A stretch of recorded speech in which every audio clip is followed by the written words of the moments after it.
पिकेरेड्डी colony छकर 49तम बादीपाला आरंभ होईछि। यह 5 दिन धरी आयोजित हेबो। पाला कमिटीर सभापति के राजाराव रेड्डी नेतृत्व में संपादक वीरेन्द्र कुमार महांती सह संपादक लिंगराज साहू, कोषाध्यक्ष ध्रुवचरण मार्था और समीक्षक क्षीरचंद्र बेहेरा एवं पूजक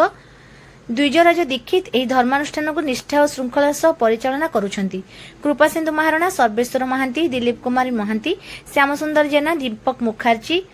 जगन्नाथ महांती, मनोज कुमार साहू, विजय कुमार बारिक, देवराज मार्था, अवकाश राउत, बी सन्यासी पात्र, मनोज कुमार साहू, कैलाश चंद्र भट्ट, पद्मचरण महाराणा, गंधर्व महाराणा, विश्वभूषण नंद, सदाशिव राउत, चित्रसेन प्रधान, प्रभाकर सेठी, रामबहादुर थापा, चिंतामणि महाराणा, सुकांत कुमार मार्था, शुभप्रसाद जाली, लिंगराज त्रिपाठी, पवित्र सिंह, विभूतिभूषण रथ, पूर्णेन्दु घोष, विजय कुमार साहू, रामचंद्र साहू और विष्णुचरण सेठी प्रमुखों मार्गदर्शन में राजकिशोर बेहेरा, गणेश मल्लिक, ज्योतिरंजन दास, आतिश कुमार बेहेरा, सौम्यरंजन राउत, मलयरंजन राउत, उमाकांत प्रधान, मिथुनजीत महांती, चंदन कुमार मल्लिक और मिलन कुमार साहू प्रमुख स्वेच्छासेवीगण अकुंठ सहयोग प्रदान करुथिबा परिलक्षित हेउछि। पिकेरेड्डी कॉलोनी छकरे पणा संक्रांति ठारू आरंभ होइथिबा 19तम बादीपाला 5 दिन धरि आयोजित हेबा परे उच्चापित होइछि।